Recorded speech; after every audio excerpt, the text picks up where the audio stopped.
No Chill Sports is an unapologetic, high-energy sports show where opinions fly fast and facts hit hard.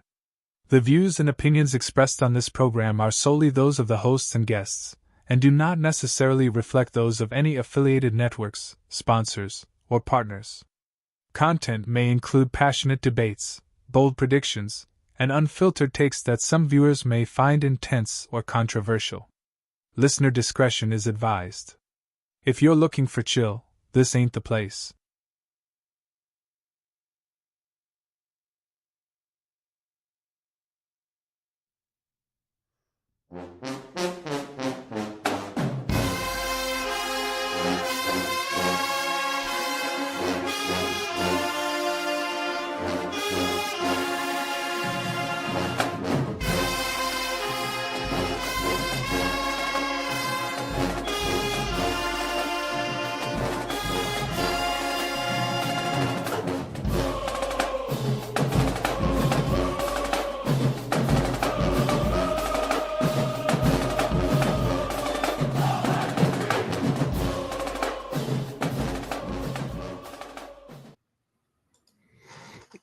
Hey, welcome back to another hot episode of HBCU Hour, where the legacy lives loud and the culture takes center stage. From the gridiron to the hardwood, we shine a spotlight on the soul of Black college sports.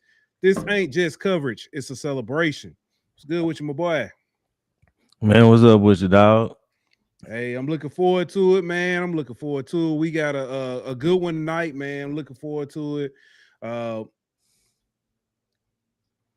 Talking D2, CIAA, SIAC, and one I guess already trying to start some trouble, and I'm here for it. Bring the ruckus. But nah, man, I'm looking forward to having this conversation tonight. Talk some quarterback play, talk, last year. We had, shout out to them coaches, man. We put out those, talking about some upcoming quarterbacks and stuff, and they was like, hey, you leaving off some important people. Shout out to them coaches, man. You was starting some mess with that, my boy. I wasn't trying to start mess, man. I was just talking about, we got some good, some good guys coming in, and they was like, you do got some good guys, but you forgetting to mention my guys. So that's where we at with it. But man, let's go ahead and get ready to get started. But before we do, we gotta give a shout out to our sponsors. First off, shout out to Dubby. Dubby is a powdered energy drink aimed at gamers and individuals seeking focus and energy. Is known for its clean ingredients, no jitters, and various flavors. Dubby is also available in a hydration formula for those needing electrolytes. Dubby achieves its smooth, effective focus with a high-end tasting experience while using no sugars, no fillers, no artificial colors or dyes. Try Dubby today by scanning the QR codes you see on the screen or visit them at the website, bit.ly/no chill Dubby. Dubby, your taste buds' favorite energy drink. And man, we also got to give a shout out to our man, DK. If you're looking to bring your vision to life, whether it's screen print, embroidery, or custom tees, Kelly Creations has you covered. From bold logos to photo perfect prints, nobody does it better than Donald DK Kelly, the mastermind behind the magic. You can give him a call today at 225-202-2625 or shoot him an email at kellycreations225@gmail.com. That is KELLYKREATIONS225@gmail.com. And hey, let him know that No Chill Sports sent you. He just might put a little bit of that extra heat on it. Kelly Creations, nobody does it better. Man, we had to bring the fellas back. Y'all know him. Jamie, Al B. Score, Walker, back in the building with us. And our good man, Kelly, Flicks. Fellas, thank y'all for joining us tonight. How y'all doing? Good, man. How you feeling? Hey, I'm great. I'm feeling really good, man. We got some hot topics to talk about. I feel like D2 football isn't talked about enough, so we about to get into it. Yes, sir. Yes, sir. want to thank y'all for joining us, being with us tonight. Like I said, talk about some D2 football. Looking forward to it. I done said that so many times. But it's true. You already got it started up, Flicks. You made the comment that CIAA is better than the SIAC. So before we even jump into it and talk about that, I do want to look back and talk about last year and talk about both conferences. Uh, Last year, Miles ended up winning the SIAC, then made a journey into the playoffs, made a pretty good run. Ended up going up against Valdosta State, where they ended up losing. Ironically, the two head coaches will not face each other in the SWAC. Then you had in the CIAA, you had another Virginia State, Virginia Union, winner takes all. Virginia Union ended up winning that one and going on to make a run themselves in the playoffs. Well, I'm sorry, make a playoff appearance. Let me put it like that. But fellas, y'all thoughts on last season? Can y'all hear me? Can you all hear me? I can. Your camera is a little bit up, but we can't see you. Yeah, I don't know. It looks frozen on my end, but you can Yeah. at least hear me. I think last year, man, you're talking about a banner year really for both conferences. Aggie Pride, Jeff, absolutely, absolutely. You're talking about a banner year for both squads, for both conferences. You saw the likes of Virginia Union and Miles kind of, reach the pinnacle of success within their conferences. But also, if you're just talking about the SIAC, Miles did something that they've never been able to do before. So when it comes to what, that school has been able to do. You're talking about successful runs in the Reggie Ruffin F era, and to reach that pinnacle and kind of, Coach Sam Shade, doing what he did and leapfrogging to another conference as he joins the likes now of Alabama A&M. I think the SIAC, for the most part, did what was expected, even though you got to give props to the CIAA. They absolutely whooped the SIAC last year in their head-to-head matchups. So, I was able to call that very first game against it was Shaw versus Albany State in an exciting matchup last year. So the CIAA right now is just walking tall and doing their thing. So, we'll see what happens going forward. Yeah, and I'll piggyback off of that. Even talking about the CIAA, that's a pretty strong conference. You look at Virginia Union, what they did, making as far as they did, and then usually the CIAA is top heavy. Last year we saw about 4 or 5 teams with playoff contentions. You talk about Winston-Salem coming in looking very strong. Dalen Lee looked very good in his sophomore year. You talk about a Fayetteville State team that's usually in the conference championship every year, falling down around 5th or 6th in that conference. Even Bowie State falling around 7th or 8th in that conference. But you still have the likes of Virginia State rising the ranks, Virginia Union rising the ranks, and Johnson C. Smith, of course. So I think with the CIAA last year, they really showed that they are a pretty thorough conference through and through from top to bottom. You got guys like Jada Byers out there. Johnson C. Smith just had a litany of guys offensively and defensively, from Darius Ocean to Quavarius Crouch at running back. When you look at the SIAC, though, you see a conference that was really trying to win at least one game in the playoffs, right? And we finally did it, right? Getting with Miles. And really looking at the conference, this year for the conference this past year was a year where the conference truly, you could say, like transitioned into the spread passing game, okay? You got Miles, which is probably the only outlier, play a lot of strong defense. They run the ball very tough. But if you look at teams 2, 3, and 4 in this conference, talk about Clark Atlanta, you talk about Albany State, these are spread happy teams. These are teams.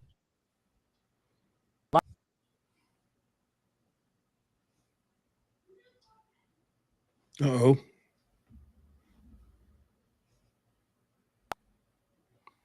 He freeze up on us? Yeah, I think he froze up on us. All right. All right.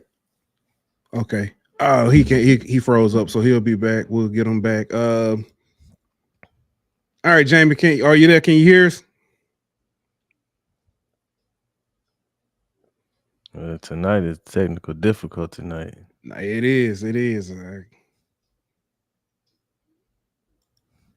I can't say if it's some. It can't. I can't say Monday. It's the Mondays. Right. So yeah. But yeah, man. Wait for those gentlemen to come back. Adrian said he buffering, he lying. Nah, man.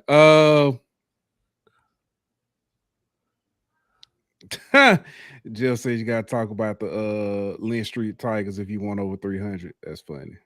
But man, I'm looking for and when Kelly come back, we'll talk about CIAA versus SIAC because the next thing I do want to talk about is quarterbacks. When those guys come back, one of the biggest names quarterbacks transferred, and matter of fact, here you go Jamie here. Hey, can you hear us, Jamie?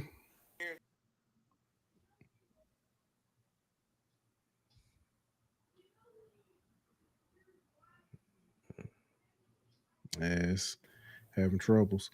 Yeah,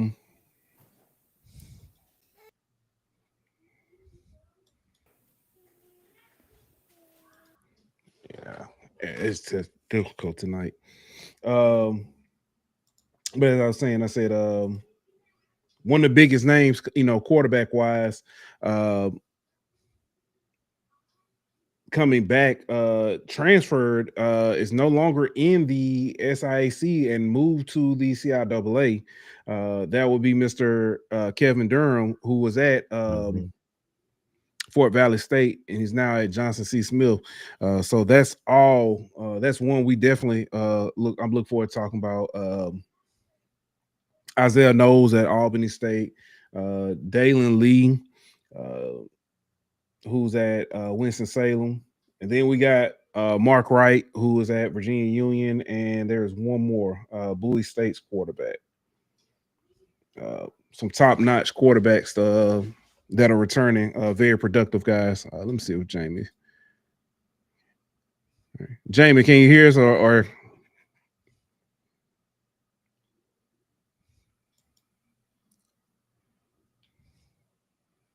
uh-oh. Nope. Yeah. Let me see if I'm trying to pull up these stats so we can talk about. But go ahead, Ant. No, I was just gonna say that's one thing I was gonna be interested to talk to Flicks about was like he mentioned the SIAC going to more of a pass happy type of league. Do we expect to see improved quarterback play since the offenses are more conducive to what a elite quarterback would want to go play in? So that's one thing I'm interested to see what his opinion is on the kind of the trend of the offense and offenses in the SIAC and how that will affect the quarterback play going forward and the caliber of quarterbacks they're able to bring into the conference. Yeah, I agree. Kevin Taylor is the other quarterback that I mentioned from Bowie State that we were going to talk about tonight. I am interested to see another thing I want to talk about tonight. We've seen Coach Chinnisberry be able to take over the SIAC for 2 years at Benedict, and then he leaves. And Coach Shade, who was arguably on his heels those 2 years, finally gets his shot last year with Barry out. They make a nice little run in the playoffs. Well, I say nice run. They won their first game, lost to Valdosta, who ironically Valdosta also beat Virginia Union as well to put them out. But they make a run. He's out now. Who do we see step up in the SIAC? I mean, I think you got to kind of lean towards either Quinn Gray or Teddy Keaton, in my opinion, as kind of that next man up. I think both guys have kind of proven that they can put together a solid program and that they can win in the conference. I think the next step now is kind of like you said, what Coach Shea did last year and kind of get over that hump. Yeah. Hey, Jamie, can you hear us?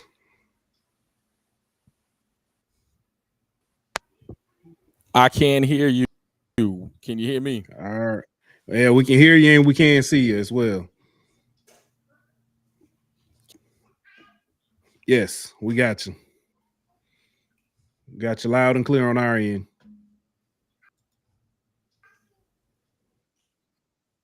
Okay, I know I'm buffering.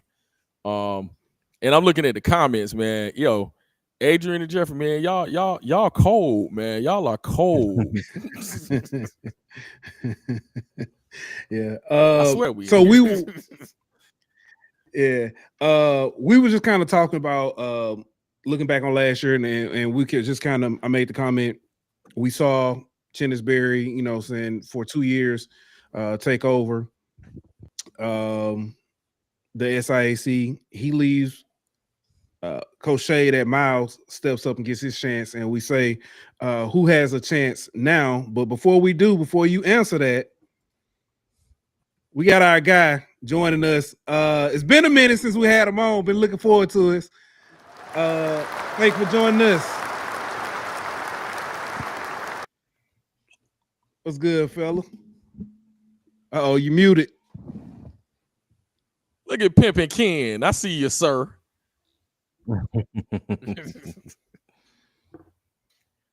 Still. Oh man, here go. It's technical difficulties all the way around. Still can't. Everybody got technical difficulties. Yeah, we do. Yeah, we do. But Jamie, why he's working on that? We're talking about next team or next guy to step up. Now that we've seen, like I said, Chinnisberry had his run. Coach Shade had his chance. Next team you think steps up in SIAC? Man, I tell you what, man. I'm waiting, and Kendra gonna like this one. I'm waiting on Tuskegee. I think Albany State was right there that first year of the Quinn Gray era. And he was right there, just did not have the weaponry to kind of get over the hump. But they're loaded. I think a consensus with all of us talking SIAC is that Albany State is right there and ready. But I think Tuskegee, man, has been in the mix for a few years and just has not been able to settle on a signal caller to get them over the hump. And I think that's one of the biggest things that they have kind of missed in that Aaron James regime. They've been able to run the football effectively. You've seen them really have some people in the fray, but they have not been able to just make it all happen all at once. So I look for them as well. And of course Clark Atlanta. Although David Wright's not there. And so what they'll be with Zy McDonald coming in. I saw somebody comment on Lynch Street. So they're in the mix. So very well what his capabilities are. We'll see if Clark can continue that train going, especially offensively. Yeah. All right. Kendrick, go ahead. Can y'all hear me now? Hey, there we go.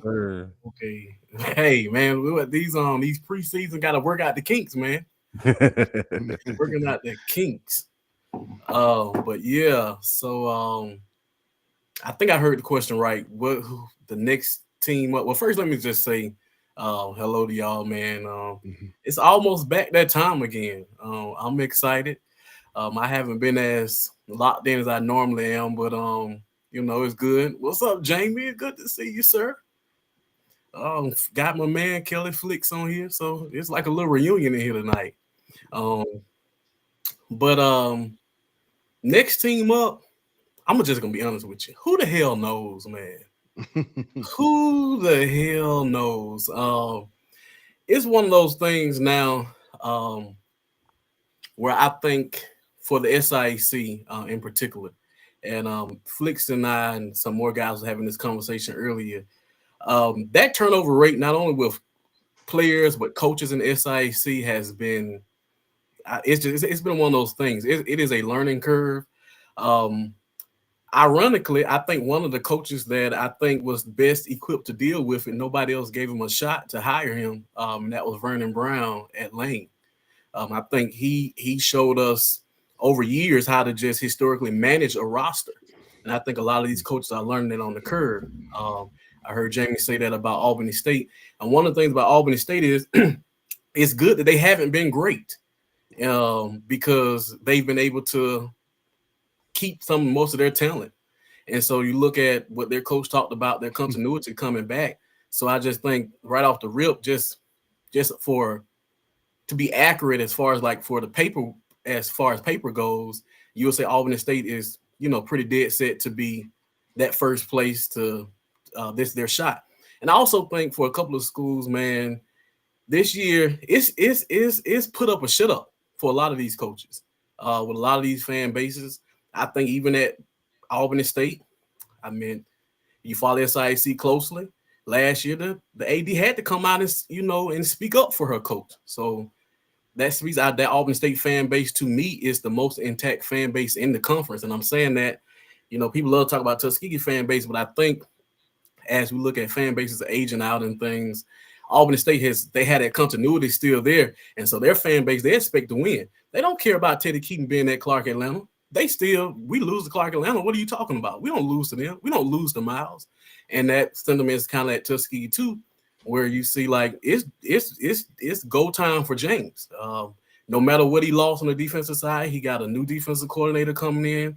Half the coaching staff is new. They don't care. It's put up a shut up year for him. I think Toriano Morgan at Edward Waters, that's my guy. I like him. They had the year before last, they had the solid year where they came and they beat Albany State and Tuskegee.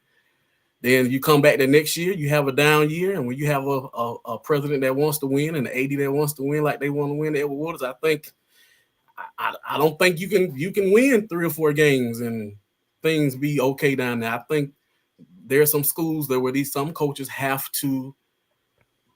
It's do or die for them. I'm not sure if SIC championship is what Edward Waters need. Like will that be to calm the ship? I'm sure it would calm the ship, but there are some schools that I think some coaches they have to put up or shut up at this time. So it's just who the hell knows right now. And he said Clark Atlanta, and it's right. Clark Atlanta, they have a lot of continuity coming back too, but they also upgraded. And when the Zy McDonald announcement came out, we kind of had a little inside trick to it. And when it announced, I saw the coaches, man. They're active on social media. They know what that was. They know what Zy McDonald. We all saw that SWAC championship game. And we also know with the weapons that Clark Atlanta and the offense that they have, it's like, yeah, man, now you got to account for a quarterback because you look at David Wright, man. David Wright, he was a great quarterback, but David Wright wasn't really a runner, right? You really didn't have that real run threat. He was elusive, but he wasn't a run threat. But now you have to account for McDonald. And, I mean, Teddy Keaton coming off the rip showing us who he is because he's taking Zy McDonald, who never took a snap for Clark Atlanta. He's taking him to media day.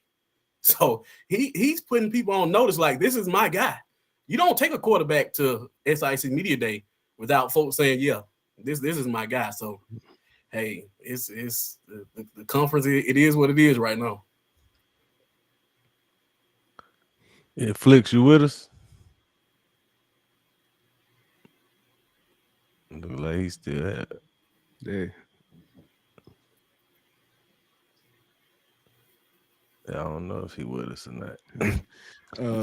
But I wanted to touch on something he was talking about earlier, talking about how the offenses in the SIAC have kind of become more pass happy, than what we traditionally have seen in the conference. Do you think with the trend of the offense is kind of going that way, you'll see more guys like McDonald come in the conference, those elite level type quarterbacks? Do you think we'll see more of that since the offenses are kind of trending to be more pass happy, high flying type offenses? Yeah. I think what's happening with Coach Keaton. Keaton is the exception to the rule. where he goes places where they don't have a real history of winning, and he goes there, he turns them around, right? So you don't really have people have an idea of what championship football really looks like. So he's able to experiment and explore. So he can go get those guys. I think when you look at Gray's problem, because it takes time to turn those rosters over to that, and I think it's amplified with the portal now. Yeah. I think when you look at a place like Albany State, what makes people uneasy is because Albany State, that's not their game, right? They are one of those hard-nosed, we want a solid defense. Albany State's not used to the defense is them scoring 40 points and not winning the game. I mean, Albany State can score 40 points now and still lose a game because the other team can score 41 points. And that's not what they're used to. So I think if Gray is successful, then maybe that continues. But if that fails, you best believe they're going to look for a coach that can run the ball. I'm going to use an example. I'm going to say this about Kentucky State because I get asked sometimes, do I think that Huggins is on the chopping list? In my opinion, however long it takes Huggins to make that triple option air raid, whatever he calls it works, they need to give him that time. Because they had a coach that came in that took a 0-win team to a 7-win team in one season running the ball. And you go and you blow it up. You go hire a guy that says, oh, well, scratch all that. I want to do something totally different. So I think it's the school. It's like, can a school wait on a coach to go there? Now, like you said, some schools have gone to passing. Tuskegee's in that middle land because you got to have a quarterback. Like, right? Like you got to have somebody that can say, and you got to protect them. And you see now, you look at your other FCS schools or your Division I HBCU or your Division I FCS schools, they come and they poach off your offensive line, right? And so I don't know if you're able to, if you have the time to really build that kind of team to have guys fly around, unless you are a guy like Teddy Keaton and you're in Atlanta. Like, you got a lot to sell this. So I think it's a school by school base on what kind of guys you can get in there. But I made this post of probably like a week or so on Twitter. And I said, running the ball still works in Division II. Look at the national champions. Division and on the Division II level, with what you have and the players and the time and the type of guys and the body phenotypes that you can get, running the ball still wins championships. Even with Miles last year, Miles wasn't some fling the ball around the field team. It was three yards in the cloud of dust, and you just couldn't stop them. Like they could just line up and just move you off the ball. So I think in context, it may be exciting, Teddy Keaton, but I want these coaches to know they're not Teddy Keaton. So don't, follow your path. Don't try to imitate Teddy Keaton because he's one of a kind.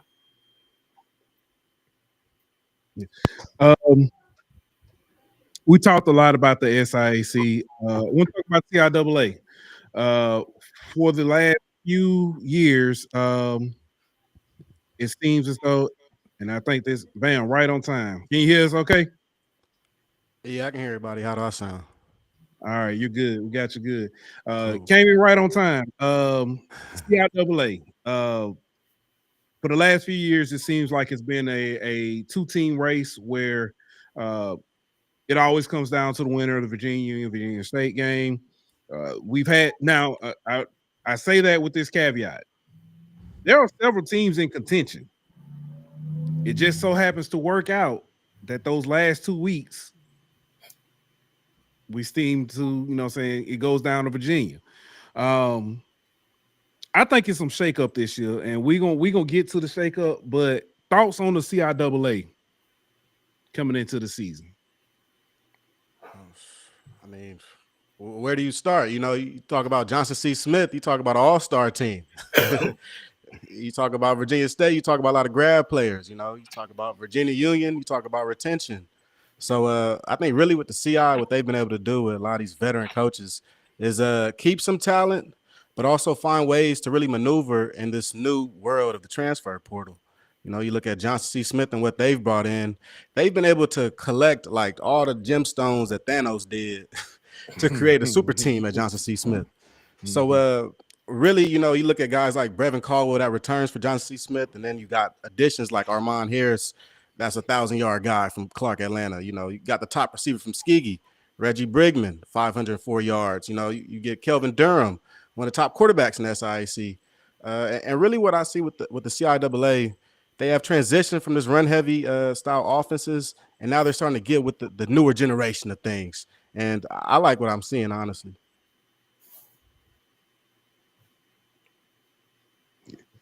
I didn't know if anybody else want to chime in.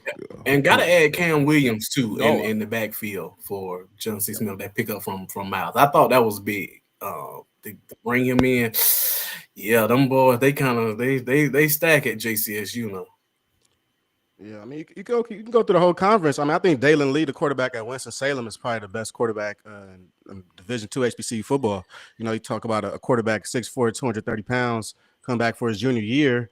He's losing some talent out there to, like, you know, graduates, but really he's the man. You know, you look at Winston-Salem State, they're going to give Skiggy a lot of trouble. D2, you notice they're going to give you a lot of trouble because of that man right there.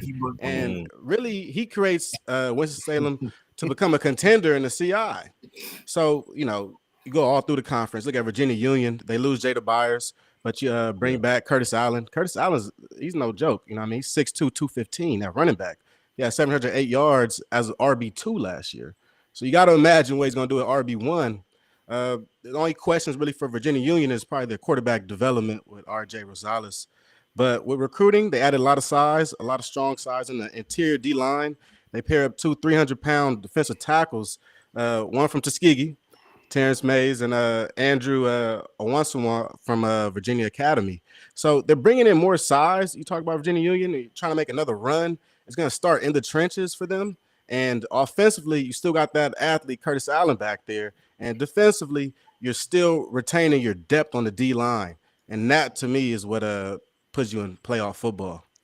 Yeah. Hey, you mentioned about quarterback development. I thought he was gone, but I was hit up and told that Mark Wright is returning for Virginia Union. Yeah, you know, their coach, he came out in the earlier podcast and was like, he had 17 guys like the week after the season ended that got in the portal, and he was really concerned about that. But, you know, I mean, that is a preacher school up there, so I guess they prayed and fasted or whatever, and they've been pretty solid, and I'm just glad that we don't have to see them, and I don't know why Flicks brought up Winston-Salem, you know, whatever. I'm gonna be honest with y'all, like, Winston-Salem and Tuskegee is like this undercover type, I don't want to say rivalry, but I don't think we really like each other for real. And because at one time it was always this talk about who was the best D2 HBCU, right? And those years that we couldn't go in the playoffs and Winston-Salem could go in the playoff, or when the Pioneer Bowl was there, I think we split the Pioneer Bowl a couple of times, probably like 2-2, and I think right now the series sits like 5-5. So it's like, we don't like them boys, and we just cannot allow another CIAA team to come into Montgomery on a Red Tails Classic and whoop our ASS. I'm just gonna be honest with you. And when I say earlier about it's a do or die, I hate that. It is a rough draw for James this year, right? You get Winston-Salem right off the rip, a team that is historically you've had problems with, and the CIAA. They've been able to kind of shield themselves from the transfer portal in a lot of ways, unlike the SIAC. Like, I mean, it's starting to pick up a little bit more on their end. And I think Flicks brought this to my attention yesterday. They've been able to keep their coaches. Like, they have OG coaches in the game. They got coaches with a lot of experience. They've seen a lot of things. They've seen a lot of football. And they're seasoned. And you can tell that in the way that they play ball. I'm not even here to compare the SIC and CIAA this year because there's some matchups I don't want to see. I don't want to see that matchup with Miles and VUU. I don't want to see that Johnson C. Smith and Morehouse matchup. I think the only matchup that we can kind of say, okay, well, let's see, is this Tuskegee Winston-Salem matchup. And I don't know if I'm going to say I'm confident because I'm in, live, but I know what's up. we know what's up, and so it's like, yeah, man, that CIAA, they are, they're in class. And I think this year they also go to the different region too. in the D2 playoff, which I find interesting because I feel like they've had more success with their style of play in that different region. Because you look at when Winston-Salem made that run, they weren't in this super region that they're in now to have to go up against those GSC schools. So I think that this may bode well. So from what I'm looking at, I think it's 2 or 3 teams in the playoff for the CIAA if they don't, just fall apart at the end. But I think that CIAA is definitely ahead of the SIAC right now in terms of being able to develop their players, not just player development, to have the time to develop their players, and because of their coaches right now. And even those losses, like you're saying, D2, you got Virginia Union that has some losses, but if you compare losses to losses, right, almost in the portal, Tuskegee has lost so many major contributors to the team last year in comparison to a team like Virginia Union, even though they lost 17 players. I think it's really about the amount of snaps these guys are playing. And in some cases for the CI, a lot of these guys are transferring up. With Tuskegee, they have 2, and other schools they have 2. But I think really a lot of players are seeing the CI as like a pipeline to go into the ACC, or going and playing the Conference USA. And, as a college, as a team at HBCU, you got to look at it as, okay, we get as much as we can from this player while we have him here with us. But also, always looking for the next guy. And we're seeing that even some of these schools, even some of these D2 schools, people are going from SIAC to CIAA, CIAA to SIAC. A lot of these kids are just looking for good opportunities to play. And sometimes they're using their national stages in order to showcase their skills in front of a lot of different teams. You talk about, I always been at Tuskegee because they're like, the picture, they're the picture boy at SIC. So they got these big games, right? You play Alabama State, you play Grambling, you play games on national TV, right? So I'm not really surprised when some of the players leave at the end of the season. They got a lot of different eyes on them. And I think that's a big thing for a lot of these players that play D2 ball. Yeah, that's a great point. That's a great point. Jamie, I'll start with you on this one. Who's the most interesting team in CIAA this year? Oh, wow. I think they've already kind of mentioned them, both of them really, John C. Smith and Winston-Salem State. Winston-Salem State especially, because Dalen Lee, listen, they were a play or 2 away from having my school be winless. And I saw that kid up close and personal be an absolute beast. So I am interested. Stephen Gaither, if he's somewhere looking, I'm giving them some props. The Winston-Salem State Rams, but yeah, man, I think they are an interesting squad because I think if Johnson C. Smith kind of slips up, and I think if Virginia Union is not up to snuff, although had a conversation last night with one of their assistant coaches and showed me some stats. They have won 75% of their games in the last 7 years.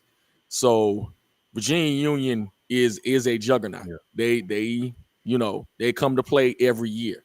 So don't ever count them out. But I think Winston-Salem is definitely an interesting team in the CIAA. Only because they've gotten on track. They've built that ground game, and really their strength and conditioning is top notch as well. They have gotten bigger, faster, stronger, and you can see it. I think a few years ago, the coach was on the hot seat.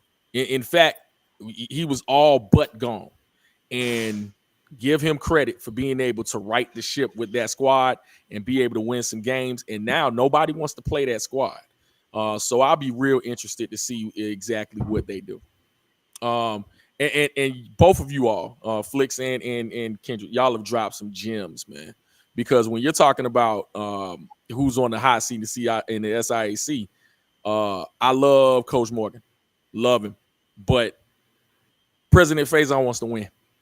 And I think you hit the nail on the head when you're talking about somebody that's an advocate for his school, and in all ways, when it comes to sports, they have to do it this year. And I think the amount of athletes they've had the last few years, I think it's just time for them to be able to go ahead and hey, leave your mark and go ahead and get everything in place to make a serious run. So we'll see exactly what they're able to do. But when it comes to the CIAA, man, I think they've shown themselves to be more than formidable. That Albany State Shaw matchup this year, though, I think goes the other way. With Albany State going to Shaw this year, that game was great last year. It was phenomenal. But I think Coach Gray is going to get that. I think there's some bad blood, even though the coaching staff has changed for Shaw, and it's gone on to Elizabeth City State. Albany State wants that get back to the Shaw Bears. So I think that'll be an interesting matchup in Raleigh. So we'll see. We'll see going forward. But Winston-Salem State, definitely the team I'm looking at, because I think crazy enough, they're flying under the radar. I think Johnson C. Smith and Virginia Union are right there. I think you got a couple other squads. So yeah, look for Winston-Salem State to kind of show themselves. And if they show themselves in the right way in that Red Tails Classic, I think they're on their way to a run. Well, we definitely buying that real red. They can get it started after there, but we don't we want the wheels to fall off in Montgomery now. We don't we want the wheels to fall off. I mean, we don't want, second week they can do whatever they want to do. I don't even care after week 2, but week 1, week 0, whatever that week is called, yeah. Absolutely not. No, but I agree with you. Also with when it comes down to the CIAA, I think when you look at that Shaw-Albany State matchup, there was a lot of drama behind after what happened after that game with the two coaches. And I felt like Shaw should have just kept him around. Because Albany State fans travel. I feel like y'all missed out on some money. I feel like Shaw, y'all missed out on some money because, man, I would have went around that. I would have went around that. Sometimes we don't brand out. We take drama for bad, but I think you can spin that in a competitive way, and build that, because I think at the D2 level now we have to start considering different routes. You look at the Division I HBCUs and them, like the SWAC opting into that house settlement, and you got certain SWAC schools hinting around that they want to fund all 105 of their scholarships and whatever. All that comes with that. I think the Division II level, we have to find games where we can build rivalries and build games that our fan bases want to see. And I think you have to build off those types of incidents. It happened, lean into it, and build those rivalries. Look at Tuskegee Miles. Tuskegee Miles was not a rivalry game. You ask anybody now, they'd be like, "Oh, that's one of the biggest rivalries in division." That was not a rivalry game. First of all, we never thought we would be losing the Miles. God, I can't believe that we actually lose the Miles now. My God. But when I was Tuskegee, you weren't losing to no Miles, man. Losing to Miles. To your point, though, look, a few years back with the Eddie Robinson, Dion stuff, you know what I mean? The next year, Jackson State has them as their homecoming game. Right. Even if you want to go, even at the SEC level, when Jimbo and Nick Saban had their little back and forth, you know what I mean? They leaned all into that for the Texas A&M Alabama matchup that year. So, you know what I mean? At every level, when you have coaches or staffs or programs that don't like each other, you got to build into that, and because people like those type of people like drama, man. Like miss sales. It is what it is, bro. People like drama, so the more drama that you got, the more storylines you got around the matchup, the more people gonna be tuned in. Absolutely. I agree with that a lot. I could even like seeing Morehouse and Howard play, like even some of the D1, D2 matchups, I'm starting to see a little bit more regularly. We got more Albany State and FAMU are playing like every other year now. And we talk about like top teams or, teams of interest this year. I agree with Jamie, man. Albany State, they got something. I can't lie. They got something. When you got a quarterback throwing 32 touchdowns, you bring him back and you bring back a lot of his guys. You got to wonder what they can do this year. And even with like these different matchups out of conference, I think that Albany State, to me, really stands out when you look at their schedule. I think I have them only with like 2 losses to FAMU and to Tuskegee, and ended the season with 8 wins. I think really in the SIAC, when it comes to like who's going to be the favorite, who's going to make a move, it's going to really be about that scheduling. You know, if you don't play all of the big dogs in 1 year, you have a better chance, right? If you don't have to play traditionally Miles, Albany, Fort Valley, and it used to be Benedict, but they're not in there anymore. But if you had to play any of those squads all in the same year, usually makes it a little bit difficult. But Albany, they had a pretty good draw for their schedule, and I look forward to them really making a move and maybe even making a push for the playoffs. They were that close last year, and they played a much tougher SIAC. I think this year they should be our favorites.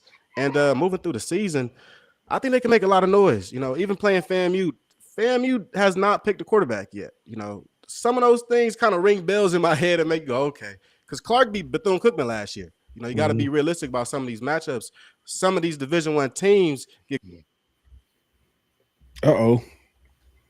Hey, oh man, I was gonna say he was cooking. Every time he started cooking, man, there you go. There you go. Oh, you was cooking. Go ahead. Am I still there? Yeah, you here. All right. Yeah. Well, so with Albany State, man, you look at their defensive line, they were able to retain majority of their defensive line. They bring back 3 defensive starters on their D line. And that to me is something big for Albany State. They had a very hard time stopping guys, and anytime they lost a game last year, they allowed more than 28 points, right? And that's on the defense. So I think this year you bring back more guys on defense than you do on offense, and you got to expect them to at least trend upwards. You even bring in Quinn Gray Jr. down on the D-line as another edge rusher. So I'm very bullish on this team, given the fact that they were this close last year. And I look at the rest of the SIC, I go, okay, well, Miles isn't Miles anymore. You know, they're pretty much Alabama A&M now, and all those players. And then you look at Fort Valley State, they lose Gibbs, and they lose Kelvin Durham, and they lose their top defensive pass rushers in Harper, and you lose your running backs. The conference seems like it's almost like there's a runway made for Albany State to just go take off, and even Clark Atlanta too. But when I flip over and think about the CI, really with the CIAA, I love Winston-Salem. I'm going to be pushing them all year. But I also like Virginia Union a lot, man. I think it's kind of hard to knock off the top dog. And as Kendrick said earlier, when the CIAA retains these coaches, you got Alvin Parker. He's your athletic director and your coach, right? He's involved with everything. You want to talk about compliance, transfers. He can make everything go for your program. It's not a coincidence that Virginia Union is the powerhouse that they are in football. So really year to year, it's almost like that's their conference to lose. And I think even without Jada Byers, the amount of talent that Alvin Parker has brought in for Virginia Union, they're not in a class of their own, but I think they start off in number 1 and then everybody else files in and we go from there. And who can knock off Virginia Union every year for the CI? Yeah. So y'all have talked about, and we've talked about some matchups and things of this coming up this year. I want to ask this because I already know the one. And Kendrick, I think we probably got the same one. Games of interest, and I'm gonna go ahead and say it. It ain't who they playing. The first night game in Tuskegee. Game of interest. That one, I've told Flix this. I've told the guys this. That game is giving me nightmares. I'm not even gonna hold you. That game. I'm gonna keep it a buck with y'all. You know what? I'm gonna be real transparent on y'all. So I'm gonna let some slip that I normally don't let slip. If we lose the first game and we lose that Central State game, we'll be looking for another head coach.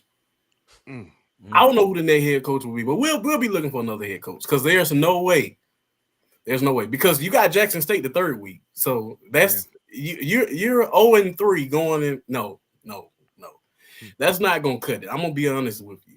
But the scary part to that is I'm actually high on this Central State coach, right? I got caught a lot of flack last season because there was talk about so when the Central State job came open, a lot of people had a lot of opinions about who they should get for a coach. There was a guy that I was kind of pushing for them to go in that route because I was just like, it's Central State. Central State has a history program like that. They are our Division II national runner-up, just like Winston-Salem. Like they've had high success before. And I feel like they kept getting coaches. Like they got Coach Porter. I was real hard on Coach Porter. People say I'm too hard on him, but it was just like he couldn't get it done at Fort Valley. So I don't know, why did you bring him to Ohio and expect him to do good? Now, the point to his point, I think his defenses were A1, right? Like you look at Central State defense, they were very athletic. They could get after the ball. I liked them. I mean, they run a lot of 3-man fronts look, which kind of bothered me at times. But hey, they just had an offense that just couldn't. Their offense was horrible. So I was looking for a guy to come in and see, okay, can you lock down Ohio? And so this coach has come in and he's running these different clinics in different parts of Ohio. You look at the type of guys they're bringing in. If it was their first game, the night game, I would be okay. But they get a game, they get Kentucky State, and I'm not sure what Kentucky State is going to be. Right? They get that Kentucky State team first. Kentucky State makes me scratch my head all the time. But I think if Central State wins that Kentucky State game, you got a team coming in with a lot of momentum. Depending on how the game come out with Winston-Salem and Tuskegee, there can be a lot of question marks or a lot of excitement. Will we still be flipping quarterbacks? Have we decided that Bill gonna be our guy? Is Franklin gonna be our guy?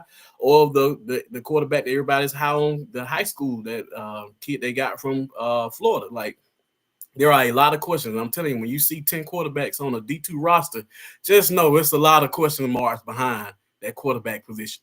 And there's a lot of quarterbacks on that roster. So I'm not sure. Our offensive coordinator is Harry Williams, and choosing the quarterback has been an issue that has seemed to follow from school to school, whether it was Morehouse, Alabama State. Now here we are at Tuskegee. So there are some question marks that the staff is going to have to answer to. And that game just scares me, because what does Central State have to lose besides coming in there? And they hype is, like you said, the first night game is going to be packed. It's going to be like another little mini homecoming. What do they bring to the table? And so that game, kind of just scares me a lot. But to the game that interests me the most is that Clark Atlanta and Valdosta State game. That's the game that I'm looking for. I'm looking forward to that game. That's what I want to see.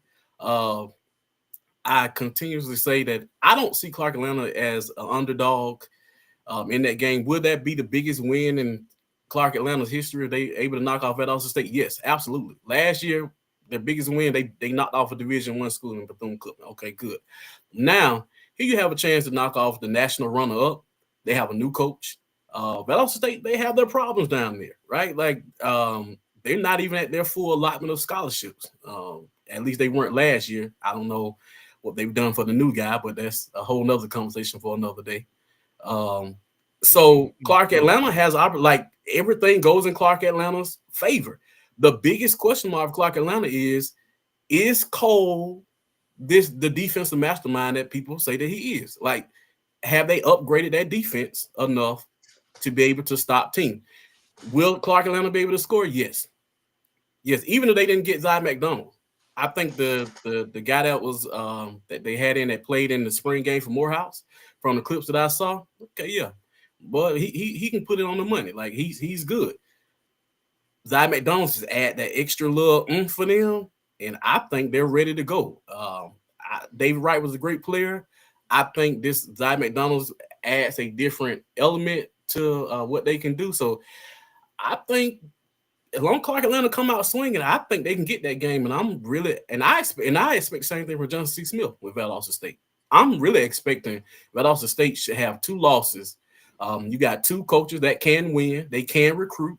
Now they just got to believe in their system and their way, and I think they can get that game. Both of them, Johnson C. Smith and Clark Atlanta.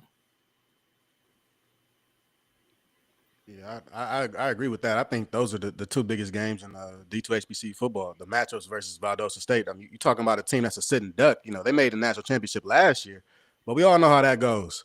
You win national championship, you lose your head coach, you lose all your starters. Now you come back in week 0, you play Clark Atlanta. I think that's the only thing that's working against Clark Atlanta is the fact that it is week 0 and you do have a new quarterback that did not participate in the spring. I think that's the only thing that works against Clark Atlanta in this situation. But I think that's probably one of the biggest games on Clark's schedule, just because if you want to make a playoff run, I think Clark believed they could have made a playoff run last year. And sadly enough, that win against Bethune-Cookman did not help them to make a playoff run. But this game, a big game against a former national champion, right, or national runner-up, D2 football, that's something that puts you on the map. That's something that can help you when you talk about trying to make it into the playoffs at the end of the season. Same for Johnson C. Smith. I think Johnson C. Smith will be able to see the film that after Clark plays, and they should definitely get the win. But when you talk about top games, I also like this Central State at Morgan State in like week 4. I think Morgan State's a sitting duck. You know, I think if you score more than 20 points, you got a chance to beat them. Central State has literally zero film on any of these guys. The quarterback is gone. Bring a new quarterback, you bring in a sloth of new defensive guys. It's going to be hard to game plan for Morgan, and they may look past the game. So I think that may be a trap game for Morgan. I like Central State there. And another game that I really like is Edward Waters versus Virginia Union in like week 3. Okay, Virginia Union will be traveling down to Edward Waters for this game. And as we all have kind of stated, Coach Morgan down at Edward Waters is, you know, you might be in some hot water. You're going to need something to add to your resume. And they have a hard time beating Ford Memorial at the end of the year anyway. So your non-conference really for Edward Waters are more important than ever. You know, you may not be competing in the SIC for a championship, but can you get over 500, right? Yeah. And games like these, Virginia Union in week 3 and 4, these are games that matter, and especially home games. You know, we talk a lot about Faison, or president of Edward Waters. He's going to be at this game, right? And he's a football guy, so he knows what Virginia Union is bringing. And I think he wants to see a really good showing. Edward Waters cannot get blown out there. They need to be able to stay in that game and hopefully compete. And really, they just brought in a quarterback from Southern, Noah Bowden.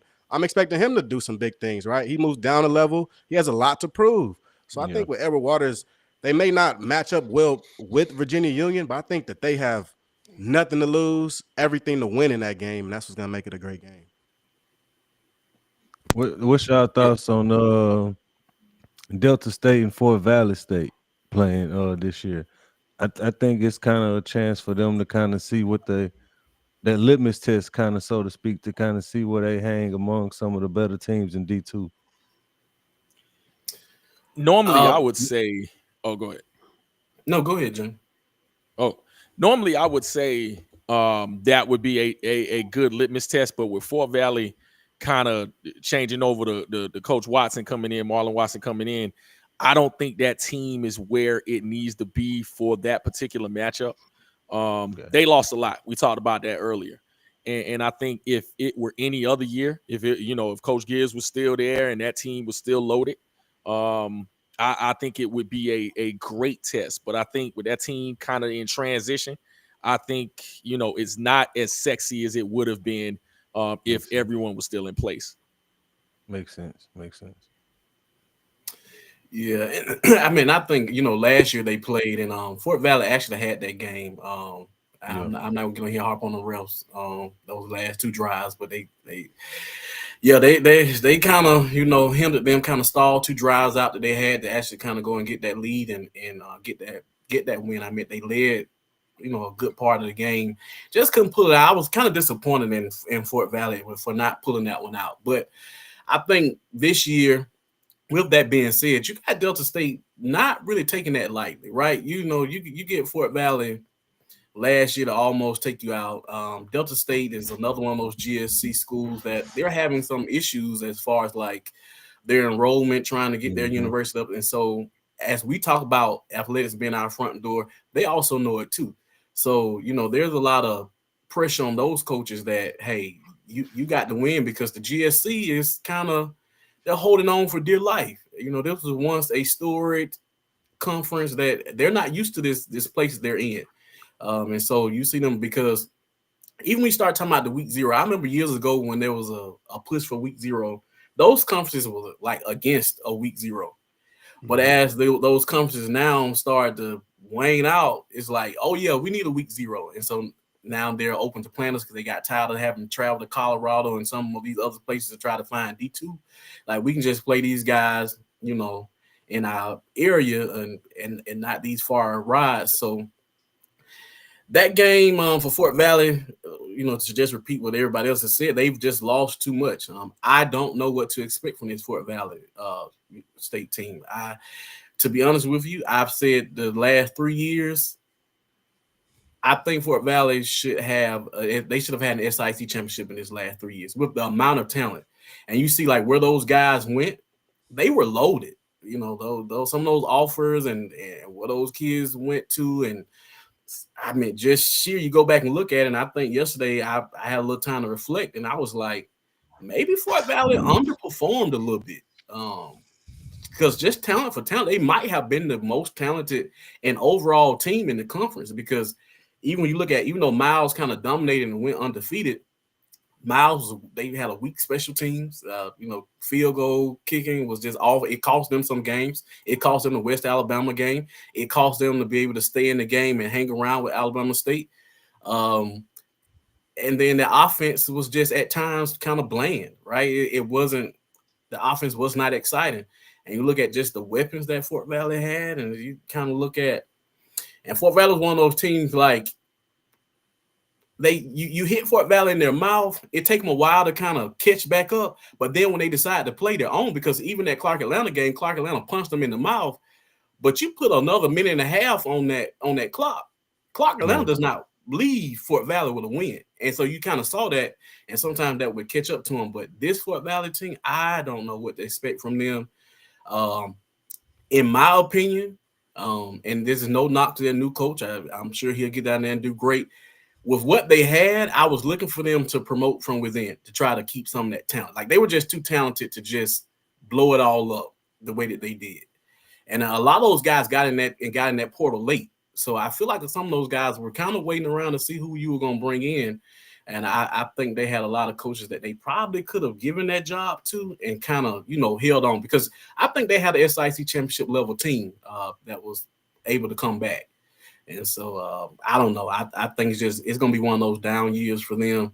But then again, we're in the age of the transfer portal.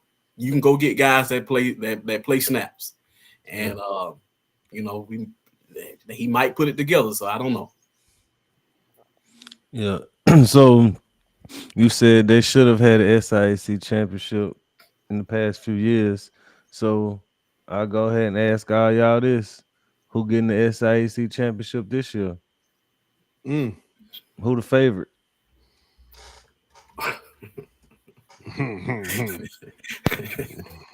See, there you go with this foolishness. Let me take a sip, because you know what? We weren't gonna talk talking softballs about all day, man. We had to get some hard hitting questions somewhere. Got to. I think it's estimated between 14 and 17 returning starters. You're talking about a coach that got there his first year. And speaking of schedule, Flicks kind of brought it up. That first year he made it into the championship game, it was due to schedule and a whole lot of luck right there at the end of the year. And he's got a favorable schedule this year.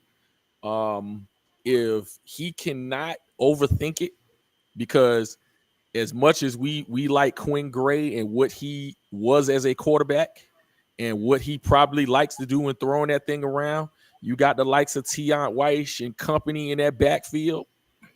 And if they can balance that offense enough with those returning starters on defense as well, Albany State has got to be your favorite. Just on paper, they have to be your favorite. Anybody disagree? You know what, Jamie? You know, when you said about overthinking, I 100% agree with you. So that Miles Albany State game early in the season, Quentin Gray is one of those coaches that I feel like he steals possessions, right?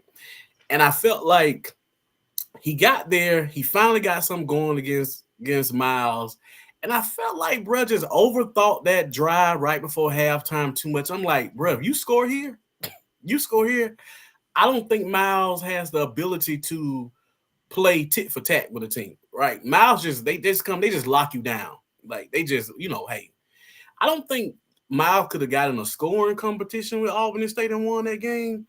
And I really wanted him to make that game a shootout. Like, let's see, can you stretch Miles out? And don't get me wrong, I meant, if from just a play caller position, I think Gray is top notch. I've seen him put together some drives on some defenses that's like, yeah, bro, like, yeah, that's how you call an offense. That's how you keep your foot on their neck. and especially with having a defense that gave up so many points. Now, to Jamie and Gray's point, now he brought this to my attention on an interview I had with him. He was like, "You go back and look at film. We had guys in position. We were just young. Look at that Shaw. When they lost that Shaw game, the defender was in position. I was like, bro, make a play on the ball. Like he was there. So those are things that when you look at, you take that into consideration when you start talking about all the guys that's coming back. They got all year, to kind of work. Like, hey, you were there, but you just got to make a play on that ball right there. So they can be, I think Albany State just hands down, you have to say that they're the favorite. And then Clark Atlanta is who's everybody's rooting for, right? It's Albany State I think, would be the favorite, and they play each other. So I feel like that's a game that is much CT. That's going to be must see TV. That Albany State. So the winner of that wins the SIAC. I think the only problem is that the championship game, by them having to play, so Albany State having to play, I think that 4-game stretch is really hard for them. Because you got another coach that I don't know if anybody mentioned him. So Coach Kelton down at Savannah State. Last year, I think Savannah State was this close from the SIC championship game, right? Like they blew a game with Central State. Central State should have had a 0-win season last year. They blew that game. Trying to chase points. Then they come into Tuskegee. I really didn't give them a snowball chance in hell to come down there and beat us. Then the luck of the draw happened. We had 2 bad punts. I meant punts that went 10 yards. Like, I don't know how we get to the end of the game. We have 2 punts. Like, he punted. Okay, they get the ball. They score. Okay, well, cool. Don't worry about it. They got to score again. So we punt again. The ball goes 16 yards, 15, 16 yards. And they're right back. And then we lose that game. Then I see them play Clark Atlanta. Because Savannah State, their defense is, it's solid. Like their scheme works really well for the type of players. It's going to take the offense long to come along. So I think the success they had last year, Kelton he has to build on that too. I think there's a lot of expectations for him.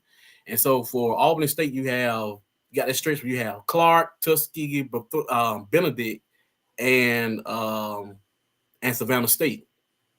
Those are 4 games where all those coaches need wins. I mean, now Keaton doesn't need win, but Keaton wants to win because Keaton has bigger aspirations. If Keaton wins 4 games this year, I think he's the winning. He has more wins than any coach in Clark Atlanta history. Like, just that's how bad they've been historically. So I think he's chasing something bigger. So that game is going to be big because those are 2 offensive-minded people, and we're going to see who can score. So I want that game to be a high-scoring game. Benedict, we didn't talk about them much, but I think for Benedict, they're looking for progress, right? I don't think he can have a 2-3 win season because then you kind of lose all your momentum prior to Barry, and then you take into consideration how he came in. He came in under the guise of, what Barry did was good, but we got national championship aspirations. So you go in and you kind of rewrite, a lot of players were mad about him painting over some of the stuff in the locker rooms and stuff that he was doing, but he came in telling them that they were going to be national championship ready. You can't take them back to 2 or 3 win seasons. They let you get by last year. So I don't know. I think he has to get over 500 too. So I think you will see him in that mix. Like I've already said what I said about James. Now I don't know if he'll still be the head coach by then when we go down to Albany State. But if he is, he needs to win that game. I don't think we've lost down in Albany in probably 40 years, 30, 40 years. I don't ever remember losing down there. So I mean that's gonna be big, and then like I said, he got Savannah State. So I think that's a stretch. Like they gotta lock in. They gotta be focusing because I think if you falter, and then how healthy are you, right? Because you play that FAMU game, the 2nd, 3rd week of the season. Do you come out of that FAMU game healthy? And so I think that plays a role in it too. So right now they're the favorite, but I don't know, that who's gonna be that number 2 spot. But I think I have Clark Atlanta winning the conference, just personally. Okay. Yeah, so I'm gonna go side with Albany State on this. I mean, I like Clark Atlanta, and as much as I like them, I really want to see Zion McDonald play a full season. I think that's been the biggest difference, and how Clark has played, or even how Teddy Keaton has played the past 3 years. Yeah, David Wright at quarterback. Now we've seen this transition where we're gonna have another starting quarterback, and as Kendrick mentioned earlier, he's a dual threat. This is a quarterback that's going to do things a little bit differently than David Wright. And David Wright initially struggled with turnovers. He was a 30 touchdown, 20 interception guy at first, right? He really turned it around last year. So there's the thing about Teddy Keaton's offense at Clark Atlanta is that he can score a lot of points or he can turn the ball over, and he can do both of those things really fast. And I think it's going to take a little bit of transition for Clark, at least the first couple of games, to really figure out how they're going to run this offense. You lose your top receiver, Armand Harris. You lose your top quarterback. I think with that, they won't come into the gate running kind of how Albany State is going to do when you return the SIC Player of the Year. One thing I will say, though, is that as I do feel like Albany State is they're probably going to win the SIC. A lot of these different SIC schools haven't even dropped their national signing day lists, right? We don't even know who came to some of these schools. I think half of the conference has not listed it. So coming into the season, there's going to be a lot of questions on a lot of these different teams. And one team that we do know that lost a lot of stuff is Tuskegee. But I think as much as we talk about Coach Aaron James over there, he does a very good job year after year losing guys and replacing them, right? I just talked about how Brigman left their top receiver this year. Well, last year, their top receiver left also, Antonio Meeks. Year after year, he's finding ways to replace these guys. And I think that's making it a little bit more difficult for him in his job at Tuskegee. Honestly, you lose like your top DB every year. You lose your top linebacker every year. You lose Terrence Mays at D tackle. But I think there's some type of science. He might be a mad scientist. There's a lot of science going on in replacing these players and still staying competitive. So for Tuskegee, non-conference wise, they could lose all three of those games non-conference. You keep it real. They could lose all those games. But if you want to talk about contending for the SIC championship, those games don't matter, right? Those are just touch-up games. Those are games, filler games. They don't actually count against your conference record. And in saying that, I think that Tuskegee also may have a dark horse road to the championship. I think they can get a win against Albany fairly early in the season. They can set themselves up for at least to be in contention, right? You talk about the teams they got to go through, like Miles. Savannah State's probably a real team they got to go through, but Benedict, a lot of these other schools, even Fort Valley, these schools are not as formidable as they have been in the past, and they're going to really be relying on this big recruiting class coming in. So for Tuskegee, they've already battled with those battles of losing players and bringing in players every year. I think they are in better shape to bounce back from losing a lot of players to the portal. So I can see Tuskegee really being a dark horse in this, but I like Albany State to win the SIC this year. What about switching over to the? Oh, go ahead, Pooh. No, I was just going to say switching over to CIAA. Well, I mean, I know we didn't mention any games out of the CIAA they were looking forward to, but there's a couple. That Johnson C. Smith Winston-Salem State game I'm looking forward to, and then Union playing Johnson C. Smith as well. So I think out of those three teams, and talking about hot seats, Bowie State's coach, yeah, definitely on the hot seat. Definitely on the hot seat. You're talking about a program that was successful for so many years, just has fallen off a cliff.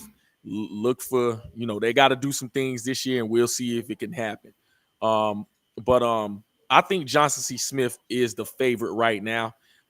They've, come south and plucked a whole lot of talent from the SIAC and really has formed that team up to be very, very good going into the CIAA. But I think, again, Virginia Union has been constantly, steady. Like days ago, it hadn't been just the Jay Tobias show. They've had running backs for the last 4 or 5 years that have toted mail. So it is the system, not just the person. And they can, they are still loaded. So I think, the matchup between particularly those three teams, right now, I'm going to continue giving it to the champs right now, Virginia Union.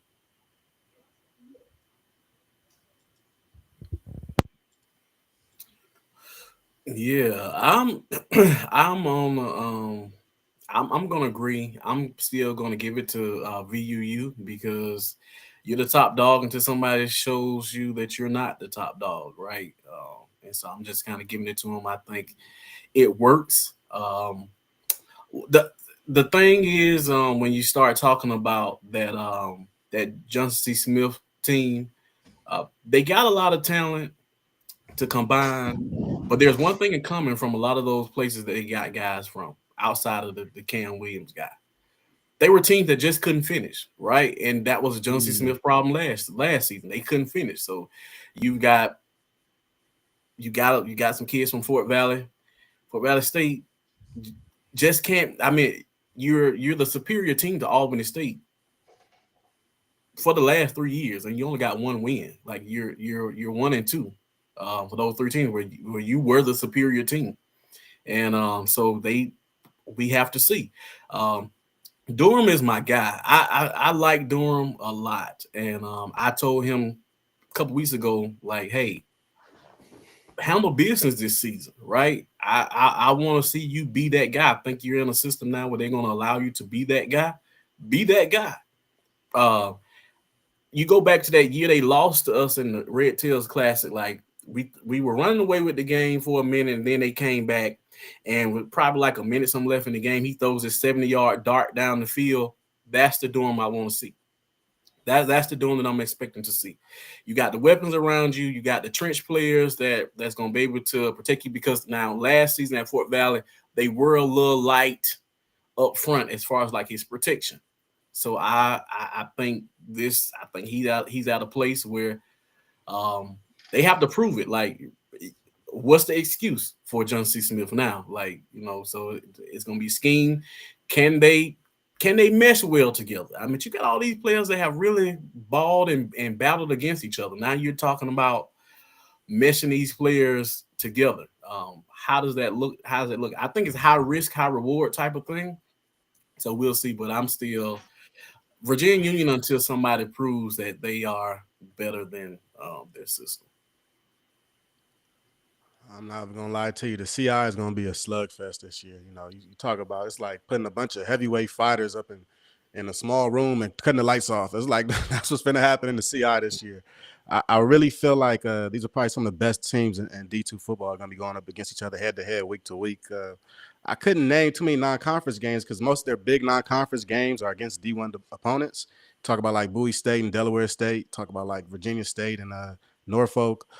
I think really with the CI is going to be predicated on what happens in this conference, right? Team to team. I like Virginia Union a lot, but I honestly feel like Johnson C. Smith, man, is probably the third best team in the state of North Carolina. At this point, you come in with two 1,000-yard receivers. I don't know another team in Division I that has that.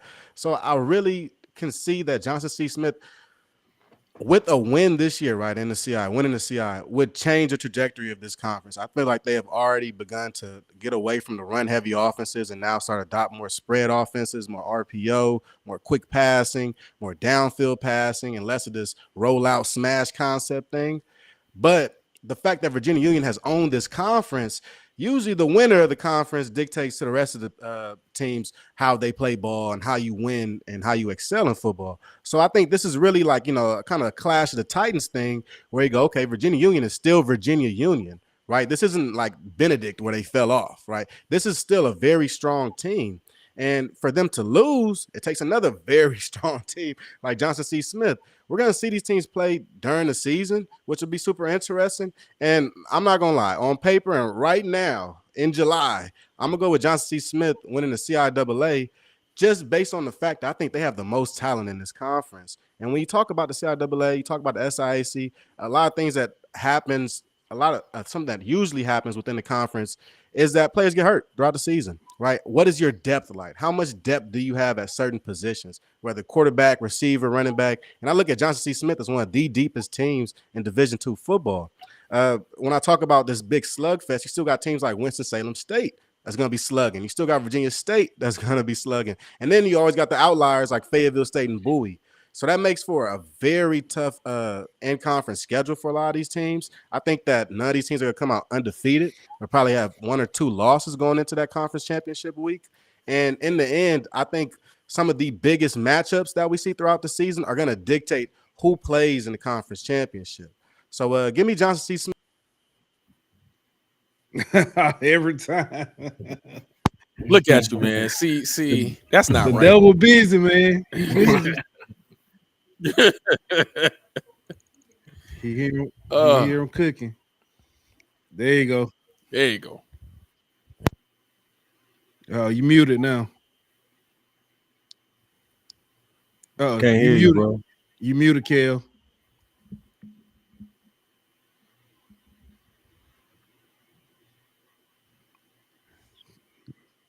Yeah, it's still muted.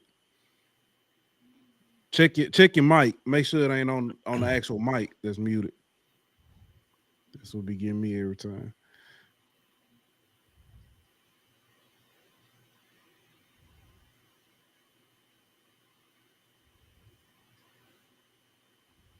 Yeah, man, the football guys didn't want that man to say Johnson C. Smith was gonna win. I tell you what, that's what happened. How's that? Is it better? There we go. Nothing. There we go. Yeah, there we go. All right. Yeah, I was trying to rep Kelvin Durham. They must have heard me and started hating, man. But shout out to Kelvin Durham. I think that he's gonna take this Johnson C. Smith team to the next level, and that's all I was trying to get off. All right, For sure. all right. The I guess you could say the softball side of it. Dark horse to win each conference.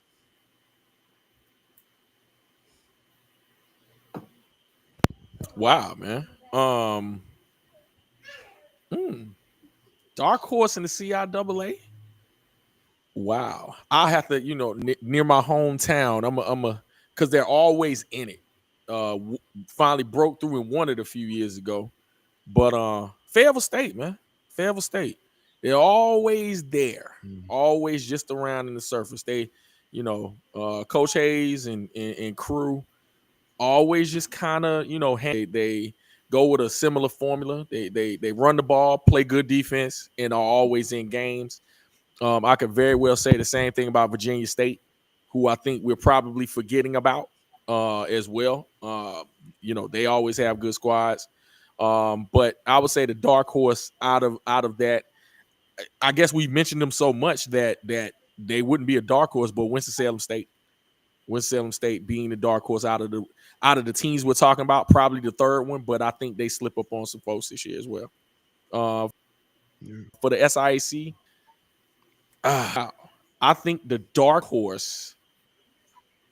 I think Kendrick mentioned them. Savannah State. I don't even think they're a dark horse. I think Coach Hilton, it's kind of funny. Comes in first year, does okay, and you're thinking that team's gonna make that next ascension up, and doesn't. And then his third year kind of comes back. They're in some games, they lose some games they shouldn't, but they beat some teams that you don't think they would, including, that Tuskegee game was crazy. But I think they're a well-coached team. It's just a matter of putting together an entire season, and I think it's put up a shut up for him as well. They would be my dark horse in the SEC.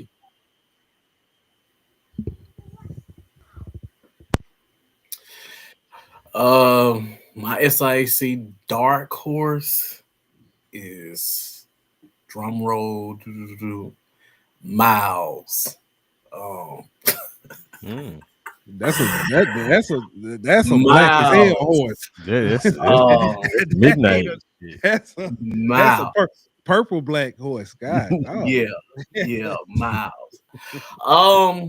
So fast forward for the rewinding rather to Coach Ruffin goes over to Miles his first year during the SIC championship game. Let me just start. His first year, they get to the championship game. He packs up, he leaves the Tuskegee. We make the SIC championship game his first year, but that Miles team is 1-9, 1-8, whatever they were. Like I think they won one game, and so they were 1-9. but they were in every game. And I was just saying, if they just had a quarterback, like they would, if they just had a quarterback. I think Miles has become one of the better destinations for a coach that just wants to be in D2 and get to a program and win.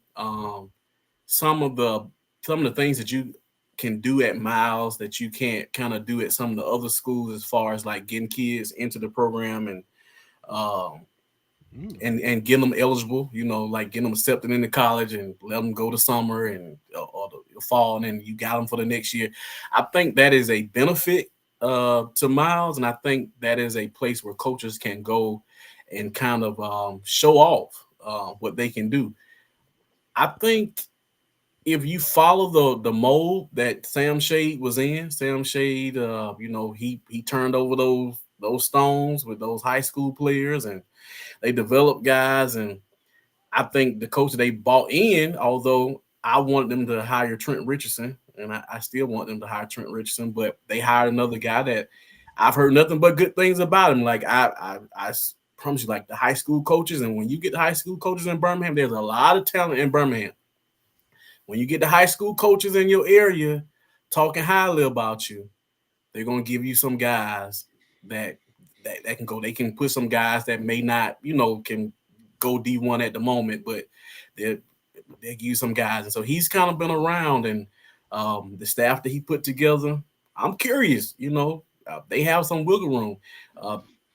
Their quarterback from last year, he's coming back. Like, a lot left, but they're not empty. It's not like when Ruffin came to Tuskegee and he took everything that he wanted to take with him. Shade took quite a lot. He took quite a bit with him to A&M. But Miles had depth too. Like, I think that was one of the things. Like, they had depth. They still had size on the offensive line. And I think they still have size on the offensive line. They go bring in Coach Ray, who's at Fort Valley, who we saw his trench work. I mean, I just think that they can, with what's left there and with how the uncertainty of the conference for a lot of teams, I don't see Miles having a big drop off. I don't see them as like a 1-2 win season. I still think they get to 500, even with this new coaching staff. So they're my dark horse, depending on who they bring in. And to the point about them not putting those lists out, I think they've learned now that you have to kind of move in a little secrecy, right? Like you got to move with this new age and poaching from you and getting guys, and I think you have to kind of move a little quiet. So you got to kind of dig to see who they're picking up, who they're bringing in. But I think Miles might still have somewhat of a say. Hey, hold up, Flicks, before you go. Lennon Blow said the only thing popping in Huntsville is Love and Marriage Huntsville. Bro, first of all, I was gonna let it slide, but I ain't gonna let you talk about my spot like that. We popping up here. We popping. It's largest city in Alabama right now. Chill out. Go ahead, Flicks.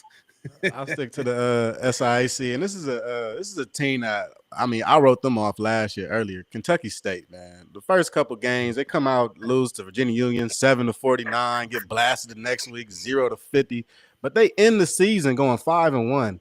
And if you take an even closer look at their team, the quarterback ended the season with 12 touchdowns, 1 interception, ran for about 450 yards, 5 touchdowns. Kentucky State's beginning to build something. It may take longer than we thought, but I really see this schedule and this year as maybe being the year for them being the dark horse. You take a look at their schedule, open up the schedule with Central State, then go to Albany State. But as you move throughout the schedule, you notice that they don't play many of the big dogs, right? You got Miles on this schedule, but you miss out on things like Fort Valley. A lot of their tougher games are at home. And really, when you think about a young team or a new program, it's all about momentum. How many games can you win in a row? Right? How can you build that confidence amongst the locker room to get them to believe that you can win games? You look at the SIAC that's wide open. It shouldn't take much motivating. But I think coming out the gate, this is a team that was pretty hot last year. Will probably come into this season very hot. And I think throughout the season, because of their depth and really what Kentucky State has been able to retain, they haven't been very good. They ain't nobody going nowhere.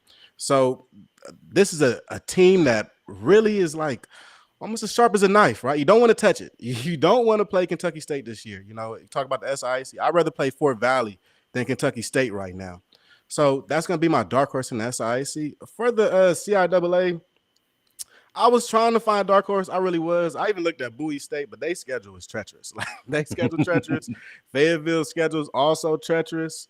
But the team that has a favorable schedule is Winston-Salem. I gotta say it. I mean, I guess they could be my dark horse because they haven't won a championship in some time.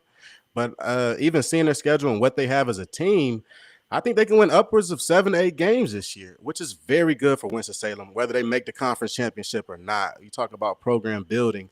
That's what they're doing up there right now with Coach Massey. So when we talk about teams that have potential, those are my teams that probably have the most potential this year: Kentucky State and Winston-Salem. I want to say something about Kentucky State too, and because I really want to clip this for my boy. If Huggins had the confidence in his play calling that Gray has, that'll be. I think he needs to lean into that. Like, bro, you know, when they came down to play Tuskegee, and I had a couple coaches ask me, they was like, "Wait, did they improve that better? Or is Tuskegee just that bad?" Mid second quarter, man, Kentucky State found their groove. And they had scored, I think it was 2 or 3 possessions where they scored straight. They get a 4th possession right before halftime. This is the difference between Gray and Huggins. So Gray is aggressive. If Gray gets that ball, whether it's 20 seconds, 30 seconds for halftime, he's trying to steal a possession. He's trying to score. Kentucky State gets that ball with a minute or something left. They're driving. We have not stopped them 3 straights. And I'm looking at what we're calling, we hadn't made no adjustments to what they're doing. So I'm like, okay, they finna go around here and score again. You score, it's a 1-score game. He goes, I think they were like maybe 4th and 3, 4th and 4, whatever. He decides to kick the field goal. I'm like, no, man, that pushed you 2 scores down. Shoot for it, go. I'm rooting for him. Like, hey, bro, go for it. Like, hey, if they want to play like this, take them to the shed. So I really want him to go for it, and I think that changed the complexity of the game because you come back out. Tuskegee gets the ball first, and then they go down and score on you. So now you down 3 scores again, and the game just kind of filtered out from there. And it's like, yeah, hey, bro, like, hey, what you were seeing at that moment, you were right. You should have pushed. You should have put your feet to the pedal. So for my thing for Kentucky State, they just got to put their feet to the pedal because it just is what it is at this point, right? I mean, you've already had a team score 50 points on you, so you can't be scared of getting blown out. Play your game, like believe in what you believe in. And so, you know, I don't say he's on the hot seat because, like I said, Kentucky State, they did that to themselves. So however long it takes him to work, he reminds me of Reggie Barlow at Alabama State. And that's the point I really wanted to get to. When Reggie Barlow got to Alabama State, you know, his first couple of years, there's an article where he's quoted as saying he loved Alabama State so much he was willing to take a demotion from the head coach to stay on the staff at Alabama State. Now, that is a real quote in a news article that the man said. And then when Alabama State started the whole trying to fire the man, I'm like, wait, y'all went through the bad years with him. The year y'all trying to fire this man beat Tennessee State, he's beaten Jacksonville State. Why are you trying to fire the man now? Like, the man has figured out how to win. He's figured out how to be a head coach. So I feel like with Kentucky State, you just got to ride this wave with this man because y'all decided to blow this up. Like, you had a coach there, even though he left for, you know, to go back to Navy or whatever, but there were some other issues there. He's gone. You saw you had a coach with a run. You should have went and got another coach that wanted to run the ball. Like, you come out season when you beat Jackson State, right? Like, you beat Robert Morris. You beat 2 FCS teams. Your team was a 0-win team the year before. This man comes in, wins 7 games for you. You were right there. Like, you came down and you whooped Tuskegee ASS in the ring. Like, you were there. So you tear that up. And so now you're here. So now you just ride it out with the man. Like, I think they just got to ride it out. If it takes them 7-8 years to figure it out, sit with it. Sit with my guy. Man, I don't think that's enough. I don't think you talked about that enough. The full transition from a triple option offense to running the spread. That is what Kentucky State did. Yeah. Right. Yeah. All right, well, fellas, we truly appreciate y'all coming through. We fought through all the technical difficulties, you know what I'm saying, able to put up a great show. I do have one question to ask before we go. I gotta be a little petty when I ask this. Who wins the SIAC first? Will it be Morgan State? Will it be Alabama State or Alabama A&M? Because all they play is SIAC teams. I'm trying to figure out who's gonna win first. Y'all thoughts on that? I think Morgan got the most games versus SI, so they got the best chance, probability wise. Yeah, pretty they're gonna high. have the most opportunities to get wins. I'll give it to A&M though. I think A&M. I think Shay got the most experience with the SIAC, man. He might be able to bring out some old tricks. I'm with Flick. I think the same thing. I'm just tired. Listen. I get it. I understand some of the rivalries and stuff. I just get tired of seeing it every year, and then it's bragging about winning these games, and it's come on. I mean, again, I understand some of it is tradition, some of it is rivalry, but come on. And then Morgan State, and I'm talking about Banks. I hope you watching. They play in a row because we talked about this. They play. I forget what it is. I know it's Central State. They play. I forget who other one. And then they got like Virginia Union, not Virginia Union. Virginia Lynchburg. I don't know why teams are still playing VUL. My God, come on now. Let's play football, guys. You know what I'm saying? And ever so often you get a good matchup, right? But with so much turnover in the SIAC, it's hard to get those real solid D2 teams that you feel like can compete. But I think now with everything, with the house settlement and all the different changes, yeah, I think Division II ADs got to kind of think of themselves and start protecting their own brand. Like you're talking about teams that can give scholarships to 105 of their guys, and you're still in prison to your 36, which a lot of the schools are not at their 36, right? And so I'm looking at that like those games don't interest me because that little $50,000 that they're throwing. I think I'll be the first one to say I don't know what Tuskegee is getting paid this year from Jackson State, but whatever it is not enough to go down there. It's just not enough because it can derail your season, right? It can. I mean, we saw that with Miles, and so Miles is the big example because even when Ruffin was at Miles, he would go there lose 2 or 3 quarterbacks. Even when Shade got there, that was a close game his first year. He lost so many starters from that game. And so you're talking about you're putting your whole season at risk playing those guys. And I think from the Division II side, I don't think the Division I HBCUs will ever stop doing that because they see what happened to them when they play mediocre FCS teams. I'm not trying to talk about them, but I mean, they get dog walked. So I'm not going out there. I'm gonna go play this team, and then we make the excuse like that is tradition. That is that.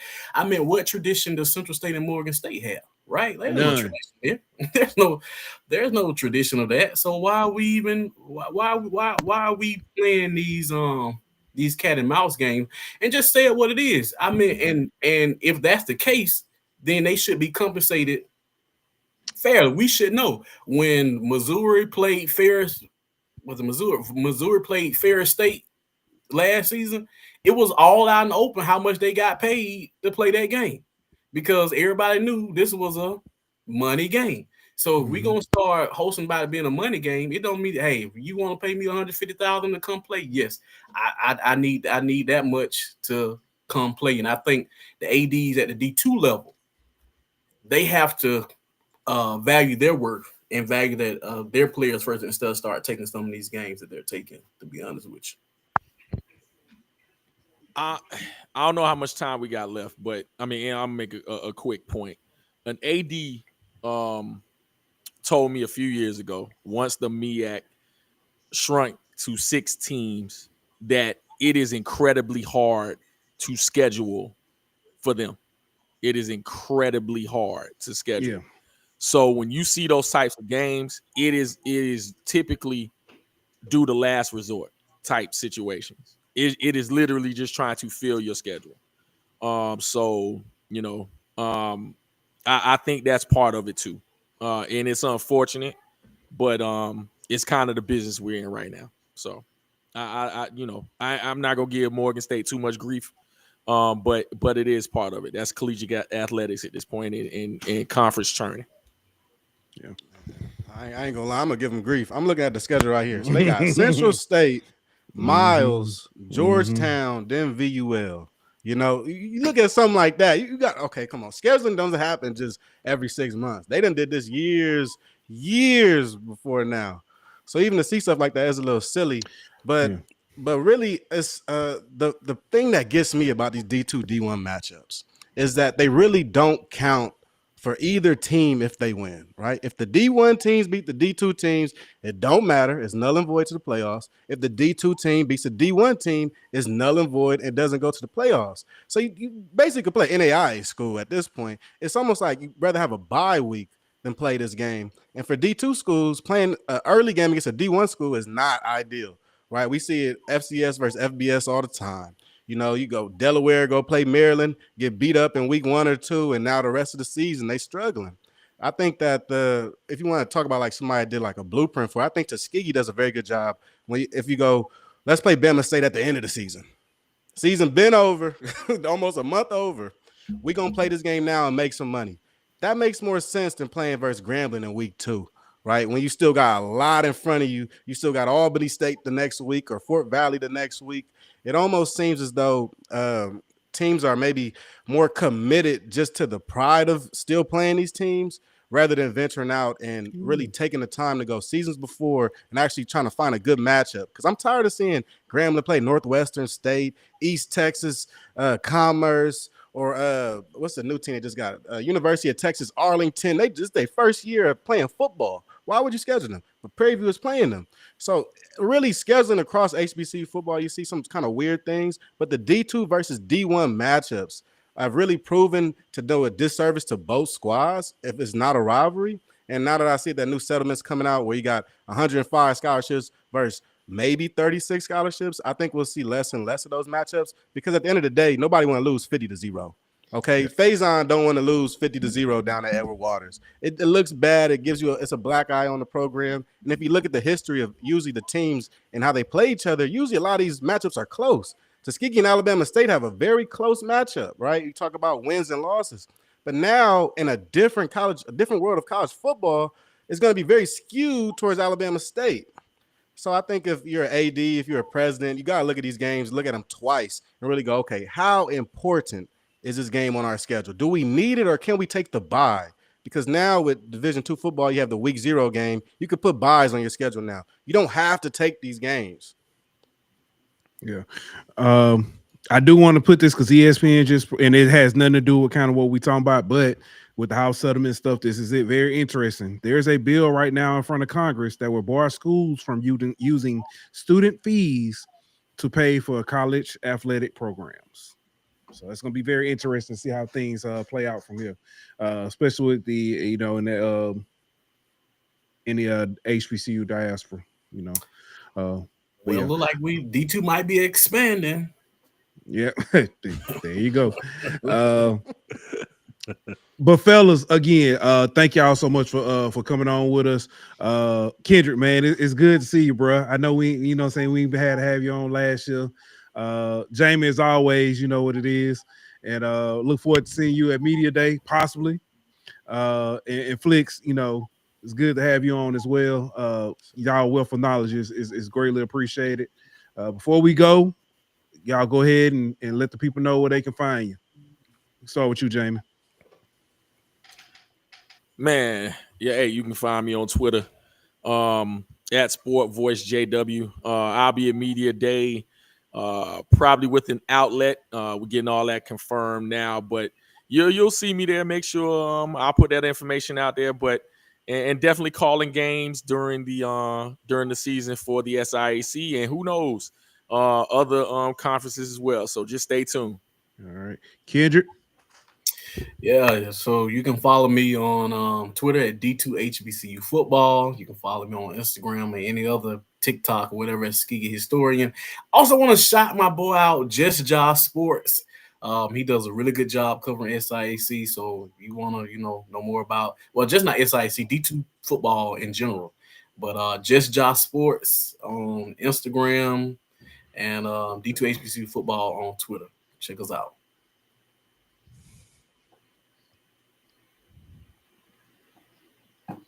Yeah, no, that's a fact. Shout out to Just Josh Sports, man. He does a really good job with the content, the media, history, everything. He does a great job on Instagram. But you can follow me on Twitter and Instagram at Kelly Flicks. I'm always giving my HBCU football takes, and also we're on YouTube, man. Lace Up Podcast.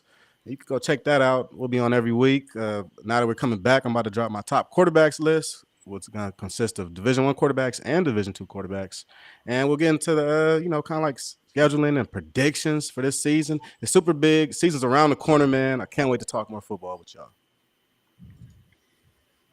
All right, again, fellas, thank y'all. Ant, go ahead, man. I just want to say appreciate y'all for coming on, man. Always good to talk D2 with y'all boys, man, and looking forward to doing it during the season when we got some actual game action to talk about.